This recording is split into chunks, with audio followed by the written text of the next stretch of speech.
کله چې دنیا ته زه راغلی یم هر وخت له غمو سره ملګری یم هر وخت له غمو سره ملګری یم کله چې دنیا غواړي نوره واده پرشوي هر وخت له غمو سره. السلام علیکم عزتمندو خویندو ورونو، هیله ده چې روغ جوړ اوسئ او د صحت جامه پر تن وي. د مرسل امیرزی خیریت بنسټ تل د خپلو هیوادوالو د غریبو د لاسنیوي په لټه کې ده. نو نن داسې یو ناچارې کورنۍ ته راغلې یم چې چای راته ادرس راکړی ده چې بې سرپرسته ده، یتیمان دي. نو راغلې یم دې کورنۍ حال به تاسو ته وړاندې کړم. چا سره چې مانا زړه دوستي کړله اوس یې له خپل ځان څخه شړلی یم. عزتمند ورونو بیا هم سلام. دلته یو ناچارې کورنۍ ته راغلی یم چې تر څنګ مې مورجانه ناسته ده، خور ناسته ده او ګلالي ماشومان مې خوا کې ناست دي.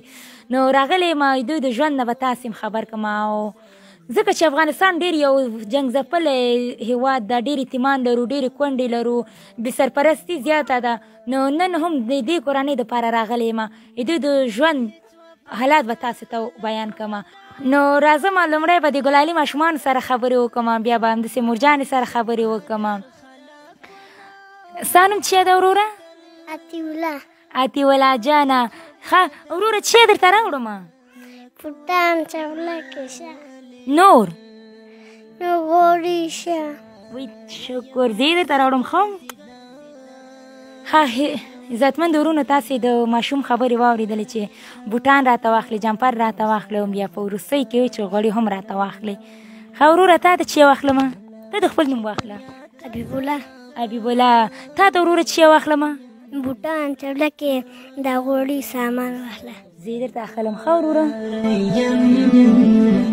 هر وخت له غمو سره ملګری یم. حبیب الله جانه اوس شی پخو کوې وروره؟ چپلکې منډې راوړه چپلکې دي. مینه مې یو چا سره له زړه وتل. درنو هېوادوالو تاسو وګورئ دا ګلالي ماشومان دا چې زمی هم راغلی ده.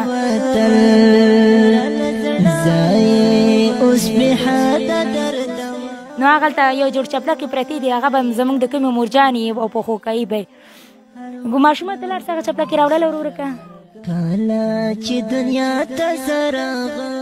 تاسې وګورئ هېوادوالو ورونو، دا به زموږ د کومې مور چپلکې دا به پخو کوي، دا به په خپلو اولادونو ته پکې هلې ځلې کوي او روزي به هغه کوي. ښه مورې مهرباني که ته څه ویل لرې؟ سلام علیکم. وعلیکم مورجانې.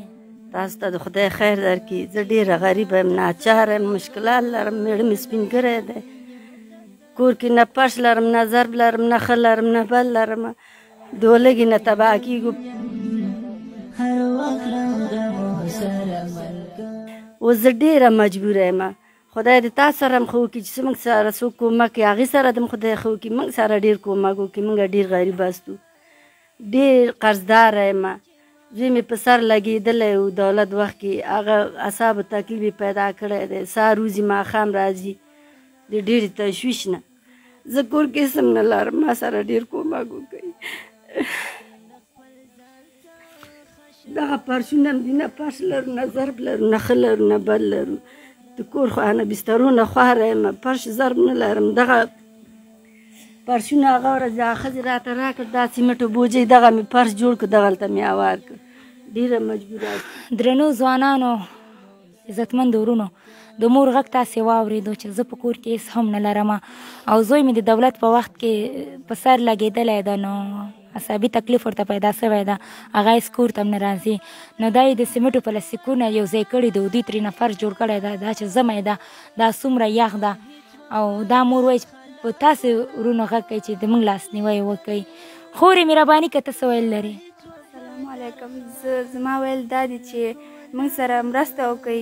موږ په کور کې هېڅ شی هم نشته، ډېر غریبانان یاستو، اوړه نه لرو، غوړي نه لرو، هېڅ هم نه لرو.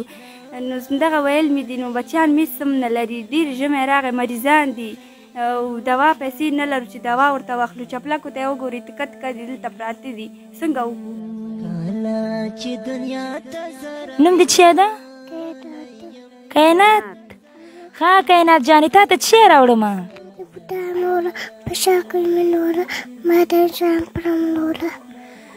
عزتمند تاسې د ګلالۍ ماشومې خبرې واورېدې چې ما ته بوټان راوړه، چپلکې راوړه، جامپر راوړه او نور څه شی درته راوړمه کائنات جانې؟ غوړي نوره ماته پنشن راوړه، وړم راوړم. ځوانانو ورونو تاسې د ماشومې خبرې واورېدلې چې ما ته چپلکې راوړه، بوټان راوړه او غوړي هم راوړه. نور څه درته راوړم کائنات جانې؟ ښه مورې نور خپل مشکلات دې ووایه. زما مشکلات دا ده چې هغه خلکو سره د خدای ښه وکړي، ما سره د ښه وکړي. ژمی راغی، نه کار شته نه بار شته، میړه مې سپینګری دی، رګې نثار لري، دردونه لري، مریض دی، ډېر سپینګری دی. زه څوک نه لرم چې ما سره کومک وکړي. ژمی راغی، هېڅ هم نه لرم. خیر دی ما سره دا کومک وکړئ. تاسو سره د خدای ښه وکړي چې موږ سره دا هغه کوئ، موږ هغه جګوئ، خوار غریبو باندې ګرځئ. نو درنو هیوادوالو تاسو د مور خبرې واورېدلې چې زما یې داسې هم کور کې نه لرمه. نو تاسې دا ګلالۍ ماشومه ګورئ چې ماشومان پیسو ته ډېر خوشحالېږي. نو دا هم دا وایي چې ما ته غوړي راوړه او اوړه راوړه، ځکه چې کور کې غوړي وړی نشته دي، دا ماشومان نهاره دي، نو غږ یې په غوړیو باندې ده. ښه کائنات جانې نور څه شی درته راوړمه؟ کالي. څه رقم کالي راوړم درته؟ ښه وایي تاسې ما ته کالي راوړئ او قطغ راوړئ، زه یې درته راوړم. ښه کائنات جانې؟ او دا پیسې به واخلې، ځان ته به پیچې واخلې؟ شینا آفرین شابسې. عزتمند ورونو تاسې زموږ د وټساپ شمېره زموږ د سکرین په پرده باندې ګورئ. هغه ورونه چې صدقه جاریه ورکوي نو زموږ د وټساپ شمېره زموږ د سکرین په پرده باندې ده. تاسو باندې مې غږ دا ده چې د داسې کورنیو لاسنیوی وکړئ، ځکه تاسې دا ګلالي ماشومان ګورئ چې وایي موږ ته اوړه غوړي او کالي هم راوړه. نو تاسې کولی شئ چې د دې کورنۍ دپاره یو څه اندازه مرسته راولېږئ. زه مرسله میرزي چې ستاسې خدمت ته بیا حاضرېږم، تر هغې م په لیزال رب سپارم. ښه وخت، الله مو مل سه. ما هیڅ وفادار خلق ونه